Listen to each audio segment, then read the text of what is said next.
Director of Diversity and Inclusion at Jenner & Block.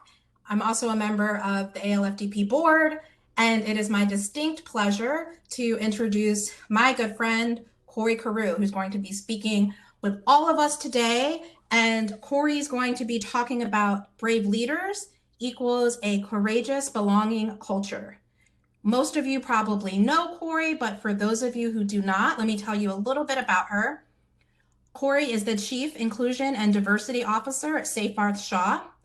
Kori focuses on inclusive leadership development, cultural fluency, skill building to mitigate bias, and success strategies for professionals from underrepresented groups to innovate, integrate, and operationalize diversity, inclusion, and belonging into the business and practice of law. Kori is the firm's external liaison and ambassador on inclusion and diversity for the firm, along with serving as the firm's National and Inclusion Action Team co-chairs and firm chair and managing partner, leading all efforts of national partnerships and client engagement on inclusion and diversity. She works closely with the firm's executive committee, practice department leaders, the national DIAT, and clients, as well as office DIATs, the firm's affinity groups, and the human resources, talent development, marketing and business development, and recruiting departments. Kori is an innovative, collaborative team builder with success working with diverse personalities, backgrounds, training, education, and experience, and in situations with sensitive and political considerations. Without further ado, I'm going to turn over the stage to Kori, and we're really looking forward to this session.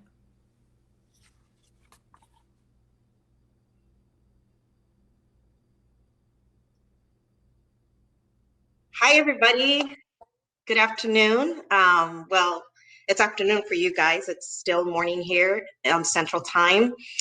Thank you so much for having me, and it's a delight to be here. It's a little bittersweet because every year I look forward to seeing all of you in person, and this year we're separated by the pandemic, but at least we're here, and I'm loving seeing your faces on the camera and at the tables and in the chats. So today I'm going to talk about something that's very dear to my heart. When I moved into diversity and inclusion work, beginning in 2013, I began integrating things that I was learning from Brene Brown's work in her books and in her teachings and in her videos into my work. And I began to think of inclusion differently. I began to think of genuine inclusion as creating spaces where people can belong in their diversity, in their authenticity as they are, and not asking people to fit in. Fast forward, I've had an opportunity to actually work with her and get certified. And her work has changed me as a person, as a mother, as a leader, and it intersects so beautifully with what we do day to day, and I want to share some of that with you. So what I'm going to share with you today is not going to be a traditional Dare to Lead seminar, because what I wanted to do today is bring those learnings, but really talk to people who wake up every day and do what I do, and go from there. So let's get started. I practiced yesterday on how to share things, and we will see if I am any good at this, because technology is not my friend usually. Oh, I have to hit share.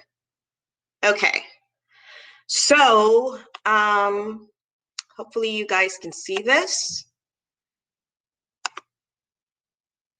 Yada, yada, yada. Yay. So I cannot see any chats. I can see nothing except this slide. So someone's going to have to get on the mic and tell me if something's wrong.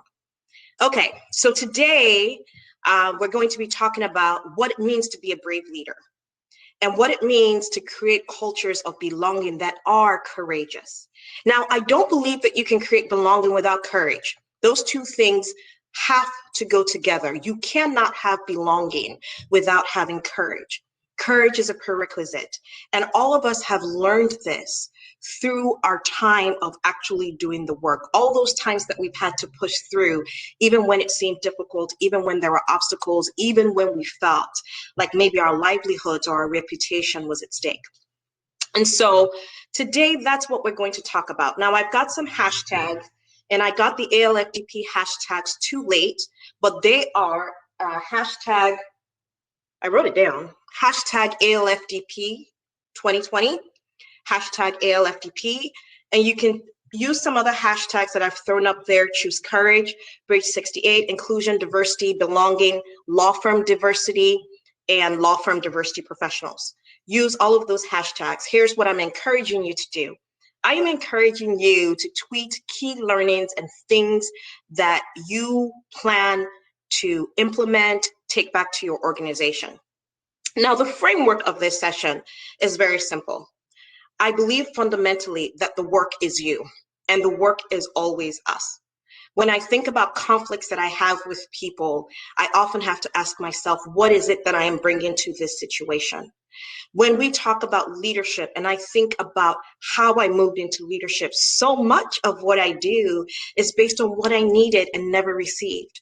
It was based on the leadership that I didn't have, and I'm trying to cultivate and create for other people. And so the work always starts with us. And so today, as you're listening, I want you to do two things. I want you to think of how you can take this information to make yourself a daring leader.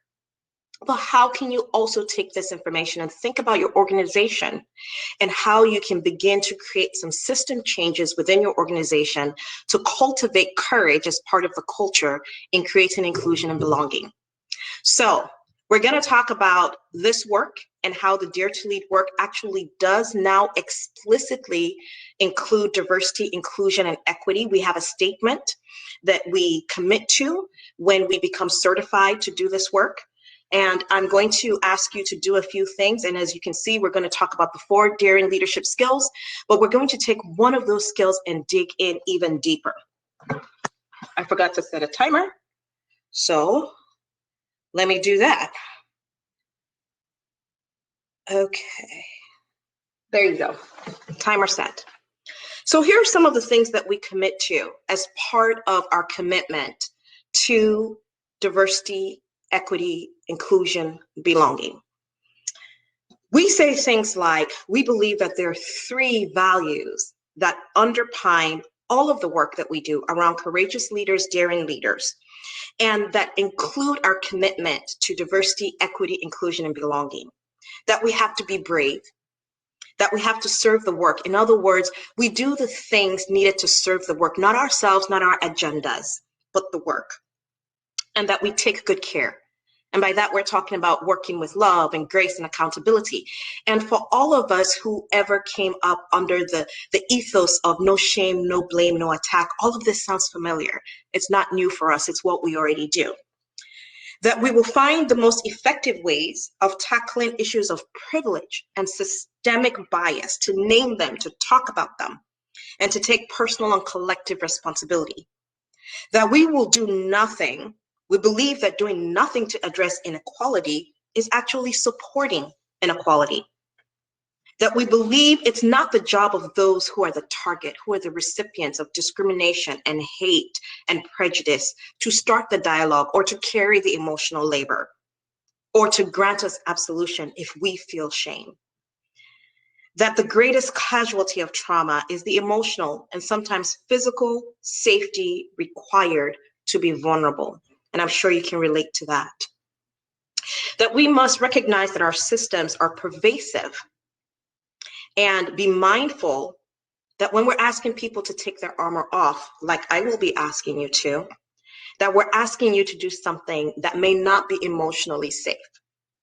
So these are just some of the commitments that we make for those who do Dare to Lead work. And I'm hoping that it helps you see how this sets the tone for what we will be doing and why this intersects with our work. So I'm going to ask you to do a few things.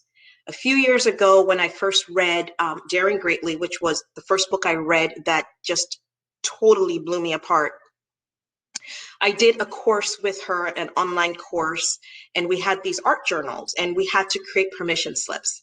And so essentially, you're going to give yourself permission today to do a few things. And I want you to think about that.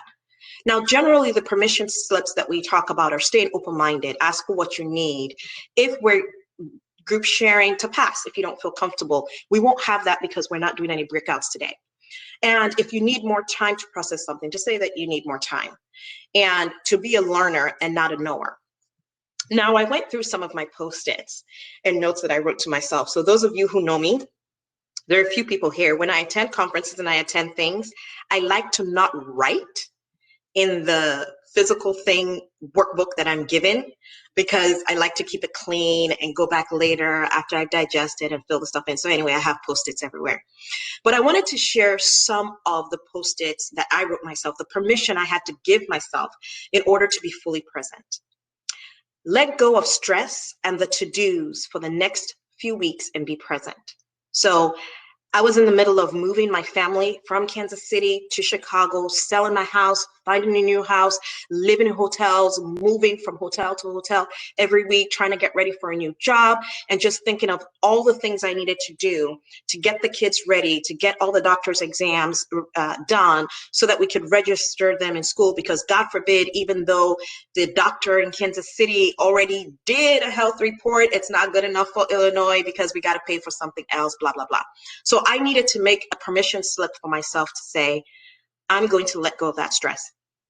Another thing that happens when you're doing this work, just like in church, where the preacher is preaching and you're thinking, I hope my husband's listening. I was having a little bit of that because I had recently gone through a very traumatic season where I developed anxiety, work-related anxiety for the first time. And so I needed to give myself permission that I would not keep reflecting and not keep allowing those, for lack of a better word, PTSD moments to creep in to what was a time for me to learn and grow. And then also to not know a damn thing. And I spelled it the way I did so that nobody says that I cussed. And just give myself permission to say, I'm here to learn. So whatever permission slip you need to write for yourself, go ahead, write it, okay? You're the only one who's gonna see it. We're not in person, we're not around a table. It's between you and yourself. Okay, so there are 4 daring leadership skills. Now, the way Brene Brown talks about leadership in her work is anyone who takes responsibility for the development of others, for how another person is growing. When we think of leadership in our world, it's generally someone who has influence. And so it's not about a title and it's not about a position, but we all have influence over other people. And we all are leaders in some space and in some respect. We're leaders as parents, we're leaders as spouses, we're leaders in our communities, we're leaders of someone. In our positions, we have even bigger leadership responsibilities, because often the fact is we model what good leadership should look like. We're modeling what inclusive competencies look like. We're not just telling the organization what changes need to happen, and we're not just coaching and developing our leaders to be more inclusive, but we are having to walk that walk. Now, in a survey that she did, Brene Brown has done hundreds of research. She's been researching leadership for over 10 years, and shame, vulnerability, courage for even longer. And so working on this leadership project and doing research, one of the things that they found was they would talk to people about what organizations needed, and it kept coming down to brave leaders. And the question was, what, if anything, about the way people are leading today needs to change in order for our organizations to be most successful? And it consistently came back that we needed brave leaders.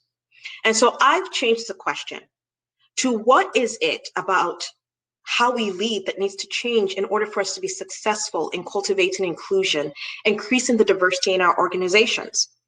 Now, what they came up with is that it's brave leaders, and the characteristics of brave leaders are things that can be learned. And they're divided into these 4 leadership skills.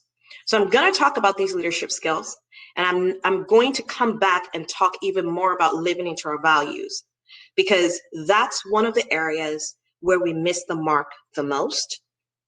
Now, I will tell you that the amount of content to fully go through all of this is worth the investment and it's worth the time. But for today, we only have an hour. So there are 4 leadership skills: rumbling with vulnerability, living into our values, brave and trust, and learning to rise. Rumbling with vulnerability. Now let's start with talking about what vulnerability is and what it's not. Now, unfortunately, I don't know how to do this so that I can see the chat. So I'll be able to go look at chats later. And some of you know that I've been creating a lot of art. It's my new de-stress, since I can't go to brunch by myself and escape the house. I can't have a spa day. I can't go have happy hour with people. I've been painting. So I am going to give away art for the most engagement on chat, which I'll be able to see when I get out of the screen. But I'd like you to write in there, when you think about vulnerability, what does that feel like to you? When you think about being vulnerable, what does that feel like to you? And it could be a circumstance, like some of the examples that I read in Daring Greatly, when she asked people about vulnerability, they said things like asking my partner to have sex. That was vulnerable. For men, feeling as if they may have failed in not protecting their family can feel vulnerable. I believe one of the examples in the book also was trying to get pregnant, going through infertility treatment to get pregnant. So sometimes when we think about vulnerability, we can envision it, or you can feel how it feels in the body. Now, vulnerability basically is feeling exposed, uncertainty, feeling as if you are at risk. Vulnerability is something that we cannot get away from if we want to be courageous. Now, when I think of courage, the way I define courage, because of what we do, is very simple. Is doing the thing that I know needs to be done, but I don't want to do it. It makes me feel vulnerable. I know that I'm in this meeting. I know we're going down a direction that is not good. I need to say something, even though nobody else is saying something. And these people could fire me any minute, but I have to say it, because if I don't say it, not only will I not be doing my job well, but I also will be out of alignment with my integrity. It's going to bat for someone in a situation, whether you like them or not, because you know it's the right thing to do.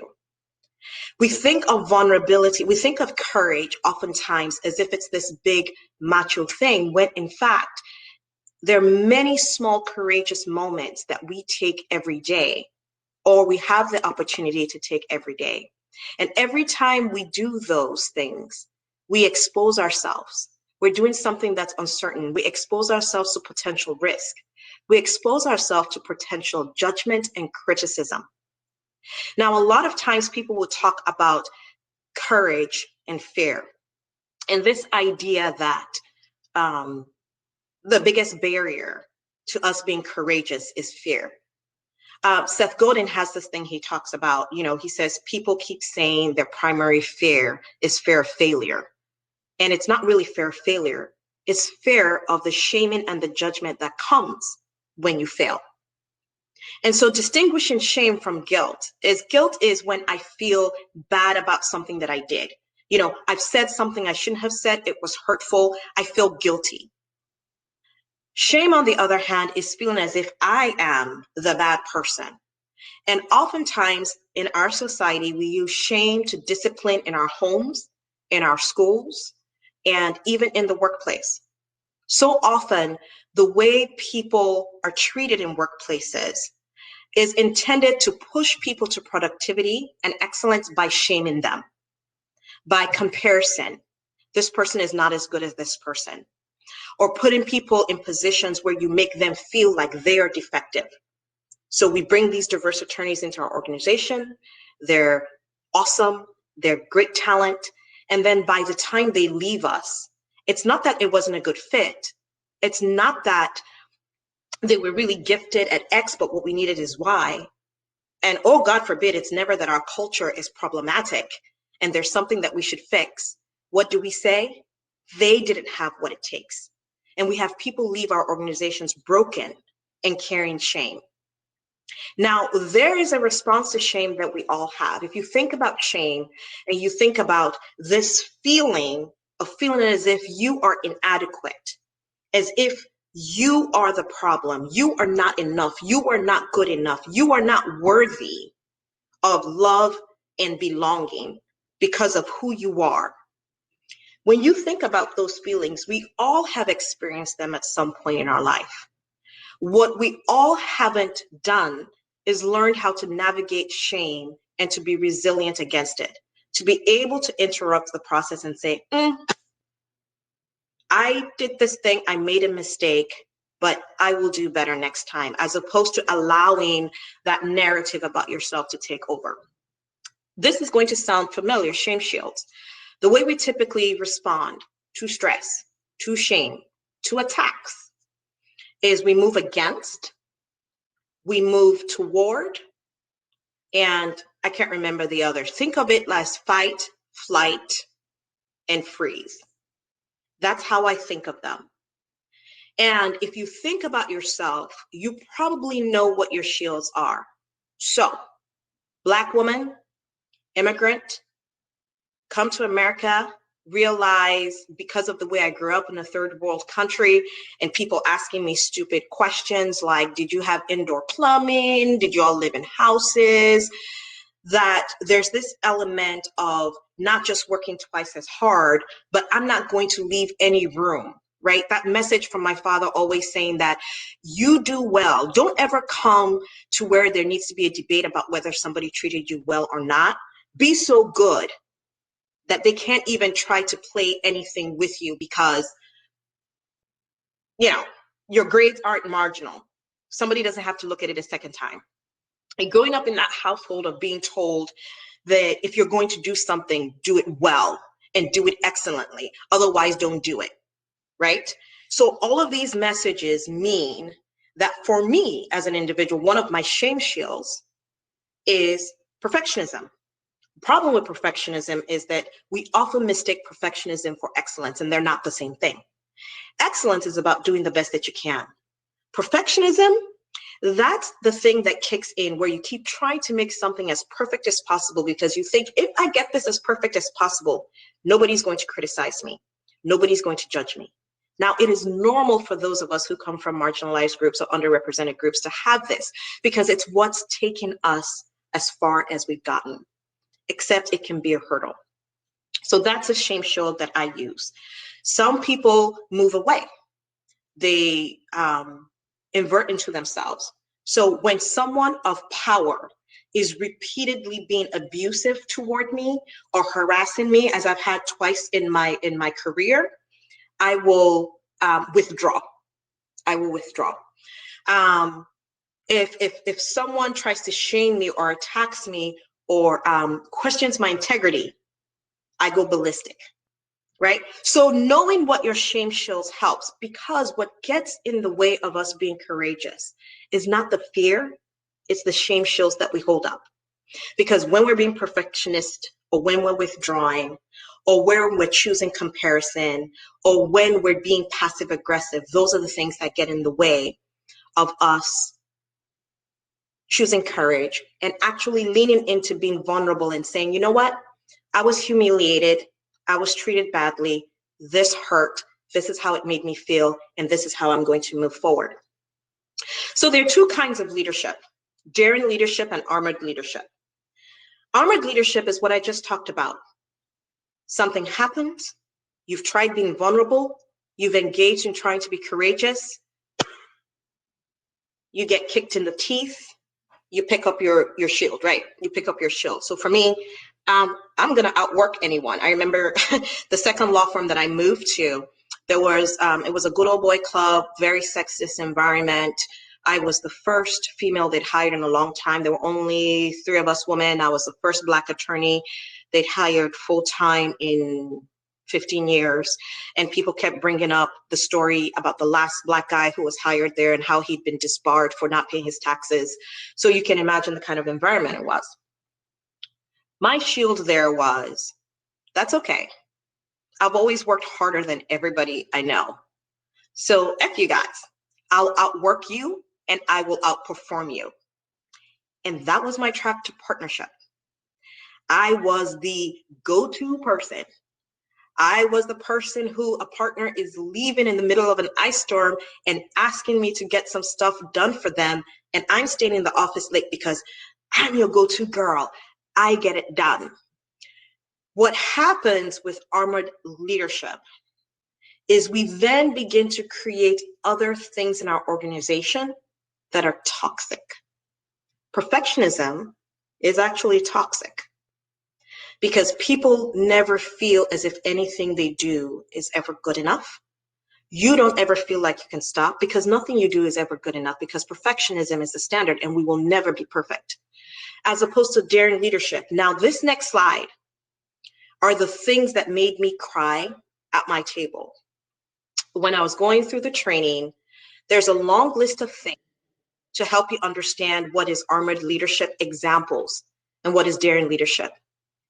Guys, the list of things not only that indicate that shame is rampant in an organization and the tells of armored leadership, it's as if they went and they did a survey in law firms. So let's talk about some of these. Armored leadership, driving perfectionism and fostering fear of failure. Numbing. So in Brene Brown's work, if you've read Daring Greatland, if you haven't, you should. She explains the difference between numbing and comfort. There are many things that we do that bring us comfort. So I've had a bad day and there are things that I do that bring me relief, art. Numbing is where we do things so that we don't deal with how we're feeling. We do things so we don't have to process the emotion and we don't have to lean into the discomfort and say, okay, I'm feeling pain, I'm feeling rejection, I'm feeling isolation, and this is how I can move forward. With numbing, we're doing things. So the very things that could be comfort can also be numbing. A glass of wine can be comfort. Or having a mentality of, I need a drink, and not being able to relax or function without that drink can be numbing. Now, by her definition, all addictions are numbing. So now let's talk about the fact that in our profession, we have the second highest rate of alcoholism, that addictions are high, and that we have very high levels of anxiety, depression, suicide. That's numbing. Working from scarcity. Right? We bring people in and we act as if, okay, now only the best of the best, the cream will rise to the top. We have a model that essentially from the beginning is making people feel like we're going to come in here, but only so many of us will go here. And when we talk about things that we're trying to do and when we're trying to innovate, do we work from a sense of abundance of, oh, there's so much we can create, and if this doesn't work, we can try this? Or is there a scarcity mindset? Leading for compliance and control. Rewarding exhaustion as a status symbol and attaching productivity to self-worth. I bolded that, and it speaks for itself. Tolerating discrimination, echo chambers, and fitting in culture. Now compare with daring leadership. When we have cultures that have daring leadership, we have leaders who model and encourage healthy striving. They encourage empathy. They encourage self-compassion. They set boundaries and find real comfort, right? Not this, we're going to work ourselves crazy and then we're going to pretend we're going on some fancy vacation, but we're going to be checking work all the time. And instead of finding real comfort, we're numbing. Not that. Modeling clarity, kindness, and hope. Imagine if our leaders modeled kindness and clarity and hope. Imagine how given feedback would be transformed. And you wouldn't have to be interpreting for that diverse associate, that minority associate who's up for partner and hearing for the first time all the things that they should have done. Acknowledging, naming, and normalizing collective fear. To say, we're in a difficult place. And I'm also confused, or I'm also afraid that we don't know what the future is going to hold. And then, of course, cultivating a culture of belonging and inclusion and respecting diverse perspectives, leading from the heart. That's what's different about armored, daring leadership versus armored leadership. Empathy keeps coming up in all the work. When I did my TEDx in 2017, the first element that I talked about was what I called listening differently, listening with empathy, an empathetic way of listening and leaning in. And in other work by Deloitte, when they've talked about these attributes and the characteristics and the traits, empathy shows up there. Like everywhere you look, empathy keeps showing up. And so in the leadership work, when you're talking about dealing with vulnerability, being empathetic is a key component. So these 5 attributes of empathy come from Teresa Weissman. The 4 come from Teresa Weissman, and the 5th is added from Kristen Neff's work. If you haven't read Kristen Neff's work on self-compassion, please read it. It's very helpful. I've had to read into that stuff. I'll be honest with you. An area of growth for me is self-compassion, and I know that we can't give what we don't have. But when we are not very compassionate with ourselves, when we hold ourselves to a standard where we're hard on ourselves, we actually roll that out. So despite the fact that I know it's harmful, I'm constantly having to check myself, because my children will even say things to me. It's okay, Mom. Anybody could have made that mistake. Now that you know, you'll do better. I want to model that. I don't want my kids saying what she says to me now, but when she's 21, behaving like me and being hard on herself. So it's perspective taking, being able to take the perspective of the other person, staying out of judgment. Forgive me, that's a misspelling. There shouldn't be an E there, but staying out of judgment, that you can hear what's being said. You can hear that other perspective, and there's no judgment on it. It just is. It's their truth. It's their reality. It's their experience. Recognizing the emotion and being able to communicate that emotion. Now, one of the things that the scientists are finding is that we have a much more limited range of knowledge of the number of emotions we have than there are emotions. And even within the emotions we know, there are sub-emotions. Think about the way in which you can describe anger, all the way from angry to rage, right? And then so one of the things that we have to do is to be able to recognize the different emotions and then to speak them back to people. I'm listening to you. Thank you so much for sharing this with me. It sounds like you're frustrated. It sounds like you're hurt because you were humiliated. And then the last piece is mindfulness. And we know this from our work. We cannot be empathetic to people when we are not present and we're not in the moment. When we are not mindful, which is paying attention to what's going on around you, paying attention to what's going on in you, and holding it without judgment. So these are the 5 attributes of empathy that are essential. The second thing is self-compassion.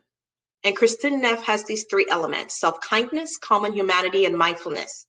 And I want to talk about this because this is one of the areas that I believe has led to my burnout. Some of you are better at this than others, and we have to talk honestly about this as diversity professionals.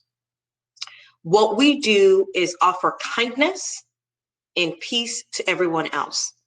We're constantly making space for people's anger, for their frustration, for their pain, for their hurt. If you're like me, you've cried on the phone with an associate telling you that ever since she's had trouble getting pregnant and she's had miscarriages and had to take time off work and therefore hasn't billed as much, this partner has been treating her like crap. If you're like me, you maybe have held space for people to talk through something very difficult. And you know that despite everything you're doing, this person is probably not going to make it in the organization because you see some other signs where they're saying, if you do X, Y, Z in the next 3 months, it will work. But you already see the confirmation bias working where they already have their lenses. And so you have this meeting and you encourage this person and you connect them with networks and you do what you can because you see what's coming and you want to make sure they have a cushion. But at the same time, immediately they walk out. You cry. Our job is to make space for people. But we also have to be kind to ourselves and offer to ourselves the kindness that we're offering to other people. If we're not kind to ourselves, we're going to run ourselves dry. We're not going to have much to give. The second element is common humanity. Being able to connect with what's going on and understanding that you're not alone, that I am stressed because of this pandemic, but you are too. That I'm working even longer hours because now inclusion and diversity, we're the people. Because HR isn't doing the people stuff, so we're the ones telling people how to connect. We're the ones telling them how to cultivate belonging. We're the ones telling them about anxiety and stress and how they need to manage the teams. We're the ones doing all this stuff, so we're doing extra on top of the regular work. And then people can't stop killing Black men, so we're doing that work too, because now all of a sudden we're going to solve 400 years of racism in 2 months. So we have all these things that we're doing. And so that ability to say, okay, there's a common humanity here. Where we have to be careful is over-identifying with the issues that come in. And so if you're an empath and you're sensitive, we have to know when to turn it off. We have to know when I can sit with you in the space and be empathetic and show you compassion, but have enough self-compassion for myself that I leave it there. And then, of course, mindfulness again. So I'm going to ask Naz to play a short video for us on empathy. And I hope you enjoy this as much as I do. I play this video a lot in my presentations, and I think it highlights what empathy is and why we get it wrong so many times. So video, please.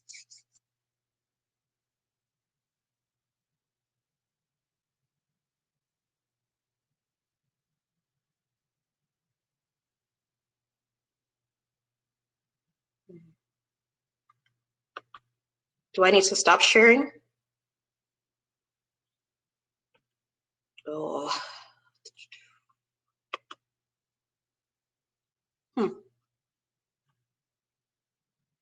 There you are.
What happened?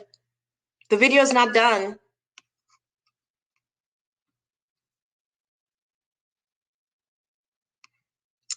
Naz, can somebody talk to me? Hey, the video has ended. It was a 3 minute video and it had ended. Okay. Well, thank you. I appreciate you playing that for me because I would not have been able to do that myself. So back to the slide. Okay, so how do we then begin to get away from this? Grounded confidence skills. So grounded confidence skills are the combination of rumble skills, curiosity, and practice.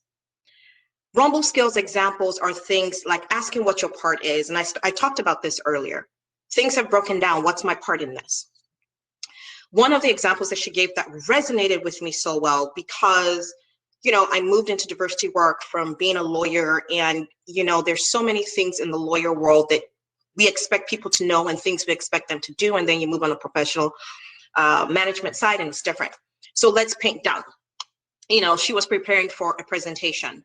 She asked for some information, and people went and printed off some research and put a stack of research under her door. Ooh, to me, that's like a partner asking me or me asking an associate a question. What is the answer to this, this, this? And you send me some links and some articles. No. But often we don't paint done. We don't say, okay, this is what I want. And what that means is I want this and I want this and I want this. Now, granted, in our world, we always expect the person to ask those questions. Okay, you've asked me to do X. How do you want it? Do you want it like this? I plan on doing it ABC. Is that what you envisioned? But here with grounded confidence skills, we're actually also taking the time to do that. So an area where I need to work on. What key learnings can I get from this? And then the difference between gritty facts and gritty faith. These are just examples. There's a whole section on grounded confidence skills that we could get into, and it could be its own workshop. But gritty facts and gritty faith. Faith is not about being unreasonable. It's about having this hope that based on what's been done, there'll be an outcome. But there's also gritty facts, which is being realistic. And you have to be able to have those two things. Otherwise, you don't have the grounded confidence. Curiosity, you guys get that. Being able to ask questions, regardless of the situation. Tell me why. I'm curious. Help me understand. And then knowing that you're going to have to do it over and over again. So living into your values is the second one that I wanted to come back to. And I'm going to go over Brave and Trust very quickly. If you want to know more about this, she actually did a Super Soul, and it's not Super Soul, it's the big thing that Oprah does on the stage, and she brings all these people, and she did a session on Brave and Trust and what it means, and I encourage you to watch it because, again, this is an area that needs deeper dives. But very simply, B stands for boundaries. What is okay and what is not? Are we communicating to people what is okay and what is not? Reliability. Do what you say you will do. Accountability, owning your mistakes, owning them, apologize, make restitution, fault, keeping confidences, integrity, choosing courage over comfort. It goes back to what we talked about before. When you know the thing that needs to be done that you don't want to do, when you have the fear, but you know it's the right thing to do, and so you walk forward anyway, integrity, non-judgment. Can you ask for what you need? And can you talk about your feelings without judgment? Now, one of the things that I learned in Daring Greatly that took me out, she gives an example of how she's always willing to give help, and she doesn't look down on people that ask for help and that she gives help to. But then she realized that she doesn't ask for help. Why not? Because deep, deep, deep, deep down inside, she perceives asking for help as weakness. I had to put the book down. I was like, why are you talking about my business? Who gave you permission to write about my business in this book? And that's something we have to confront. Do we think asking for help makes us look weak? Makes us look like we don't have it? We can't do it? And then generosity. Give it away like Halloween candy. And not if you're a stingy person who is stingy with the Halloween candy. Give it away. Give people grace. Believe that they're doing the best that they can with what they have. That is very difficult in these circumstances with some of the things that we're dealing with as a nation. but it makes it easier for us to engage with others. So what I'm going to ask you to do in your own time is to ask yourself this question. Take the Brave and Trust boundaries, and actually you can find this online, the Brave and Trust. I couldn't figure out how to attach documents in Remo yesterday, so I couldn't attach anything for you, but you can find them online. There's people have made artistic forms of this Brave and Trust, and you can find that. What I want you to ask yourself is, what are the things that I can work on? So here are the characteristics of boundaries. What behaviors attached to this that I can work on for myself to be a better leader, to be a better teammate? And what do I like to see from my colleagues? Because remember, boundaries is making clear what works for you and what doesn't, what is okay and what isn't. And many of us are leaders. Many of us are leaders. And so as leaders, boundaries also includes people who work with you or report to you understanding expectations. So here are some of the things from my post-its, because again, I don't like writing in my workbook. So under accountability on things I can work on for myself, I said, follow my own rules, right? I'm telling people that after 50 hours, you're not doing good work, and after 55 hours, you're doing crap work. And what am I doing? Working 60 hours. I'm telling people to be healthier, and I'm not following my own advice. Follow my own rules. Non-judgment. I put down asking for breaks and asking for help. The year I went to my firm and said, I'm burned out. I've worked here 5 years and I already have 12 hours of rollover vacation accumulated, so much that I can't accumulate anymore, and I need a sabbatical. If I was still practicing, I would have gotten a sabbatical 2 years ago. I need a sabbatical. That for me was asking for help. And it was very, very difficult for me because I hadn't done it before. And then I regretted it because of how I was treated for asking for it. I was like, see, this is why you shouldn't ask, but asking for help. And then generosity, giving myself the self-compassion, being compassionate enough to myself to say, I'm really stretched thin, so no, we can't do that right now. And then what do I want to see from colleagues? Boundaries. Be prepared and thorough. Like, don't give me work that's half done. It's not my job to finish doing what I asked you to do. Reliability, meeting deadlines and communicating. Accountability, owning your behavior, owning your work. You know, just like I tell my kids, there's no such thing as, well, you made me do it or you made me angry. You are responsible for the energy that you bring into rooms, and you're responsible for your behavior and your work product. And then the vault. I don't do back channeling. That's enough for me to not want to have anything to do with the group. If things need to be said, say it in the open, say it to the person, but we don't back channel. And back channeling is one of the key characteristics of shame cultures, by the way.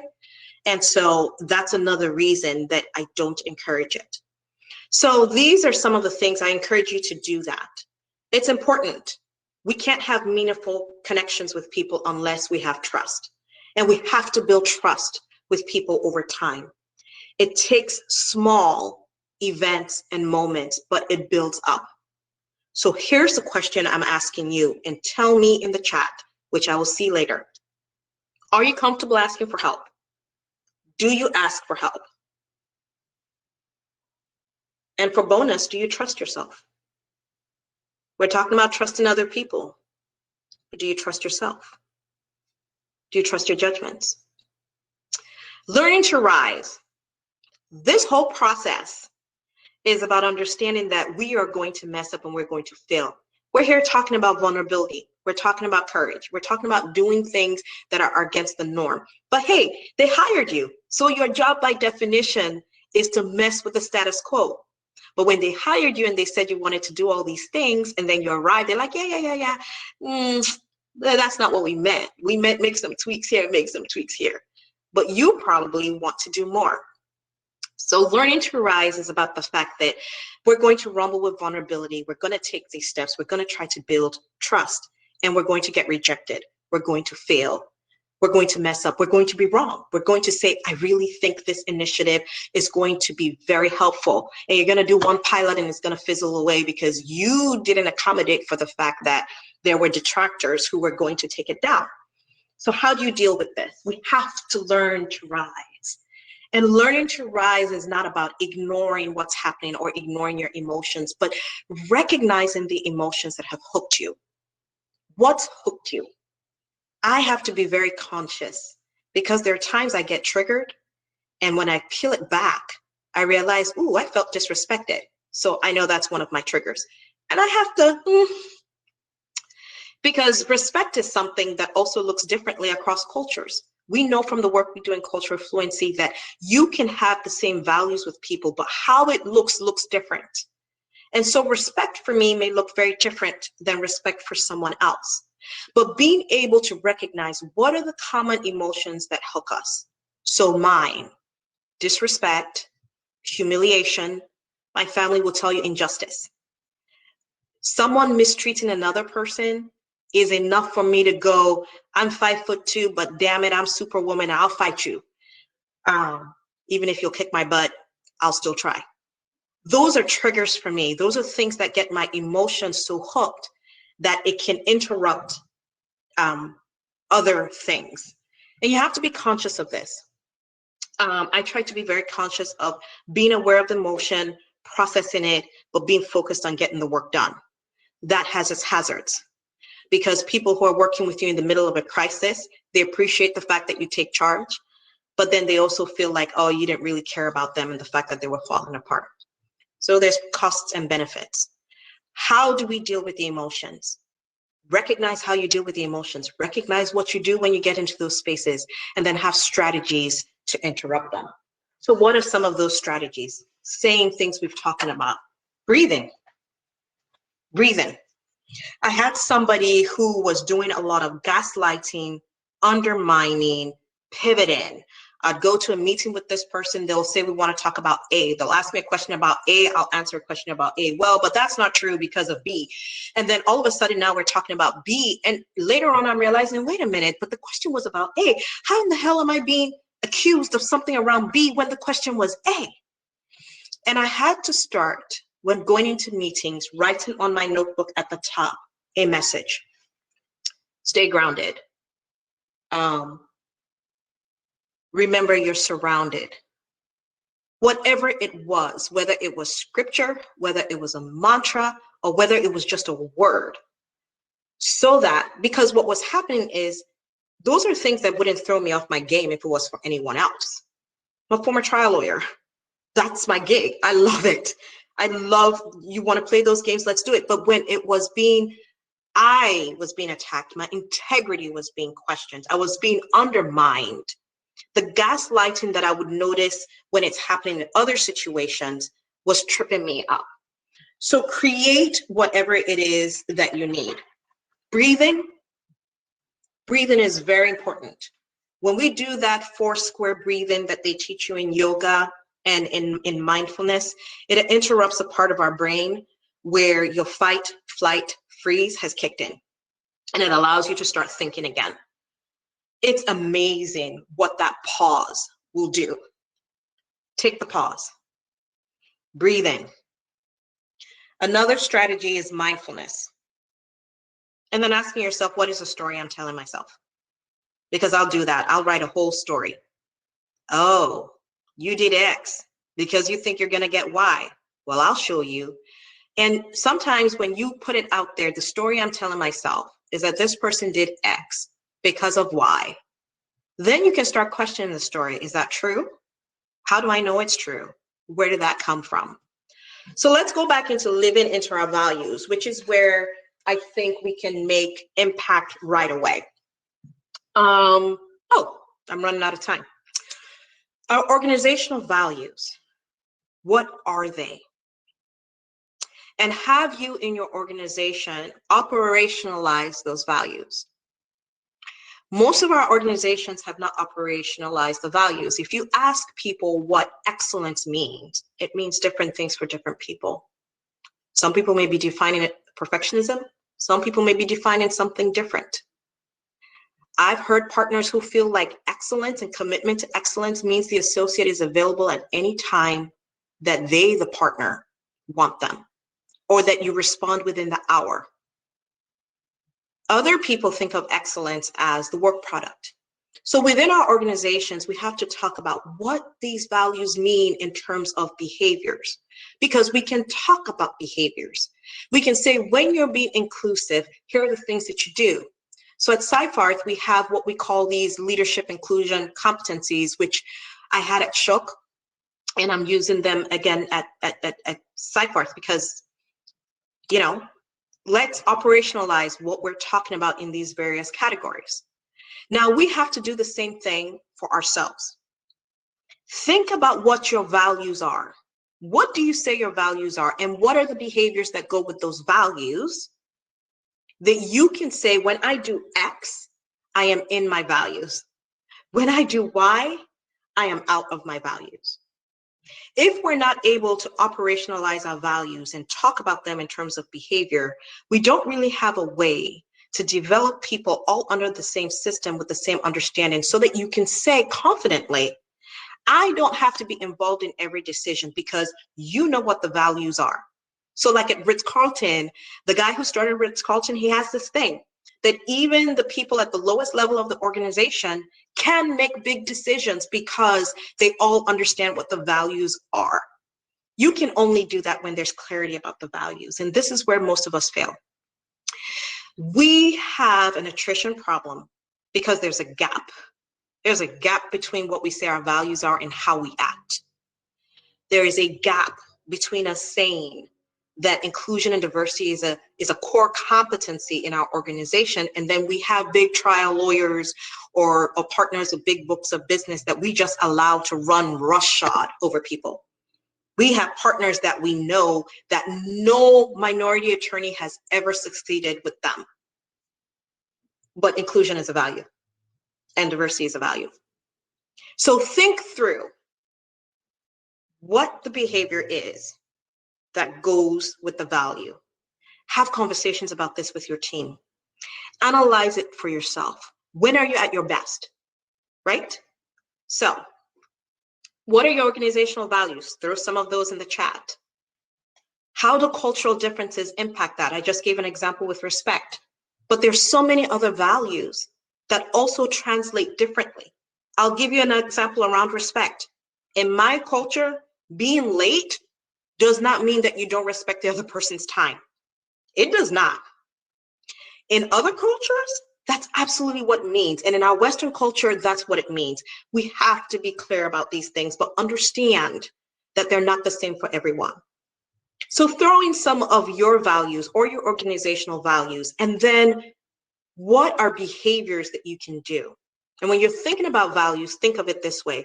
What are the things that define me? When am I at my best? And do I use this filter when I'm making decisions? So as a practicing lawyer, I had this role because of the competitiveness and the backstabbing that I had a line in the sand, and I needed to look in the mirror every day and feel like I hadn't lost myself. Because ultimately, as a child of God, there is just a line I will not cross. And so integrity was big for me. And I used that to filter decisions. So I'm going to end with this. And I'm going to read this to you because when I read it in Daring Greatly, it so impacted me. I had a poster made of this, and it was on my door. It shook before I came in. Let me tell you, Seyfarth has entire walls of glass. Where's the privacy? Anyway, so I have this poster somewhere else, but it used to be on my door so that I would read it before I come into the office, and it's a reminder. It is not the critic who counts, not the man who points out how the strong man stumbles or where the doer of deeds could have done them better. The credit belongs to the man who is actually in the arena, whose face is marred by dust and sweat and blood, who strives valiantly, who errs, who comes short again and again, because there is no effort without error and shortcoming. But who does actually strive to do the deeds, who knows great enthusiasms, the great devotions, who spends himself in a worthy cause, who at the best knows, in the end, the triumph of high achievement. And who at the worst, if he fails, at least fails while daring greatly, so that his place shall never be with those, whose place shall never be with those, I can't read it because there's something over here. Here we go. With those cold and timid souls who neither know victory nor defeat. You are those who are daring greatly every day. Many of you are exhausted, you're tired. It's been a hell of a year. And I hold you up in my prayers and thoughts. Please take the time to refuel. Please take the time to take care of yourself.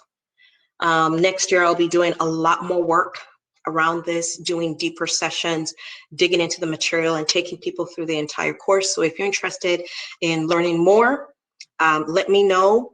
I have got to figure out how to stop sharing and get out of here so I can see you guys' faces and see the chat. Okay, so am I not sharing anymore? Hopefully I'm not. I didn't leave space for questions, but happy to take questions in chat throughout the conference. I'm here, you know where to find me, and hopefully you were tweeting and posting on LinkedIn. And thank you so much, you guys. Keep up the good work. We are like love warriors out there, whether people know it or not. Thank you, Kori. That was fantastic. You have a lot to read in the chat because everyone was very active. It was resonating with everyone. So thank you. That was incredible. Just want to let everyone know our next session is going to be starting in just a moment. So we're all going to head back to the main room where we have a joint session, just one option. We're going to be hearing from Paula Edgar. So see you all there. Thanks.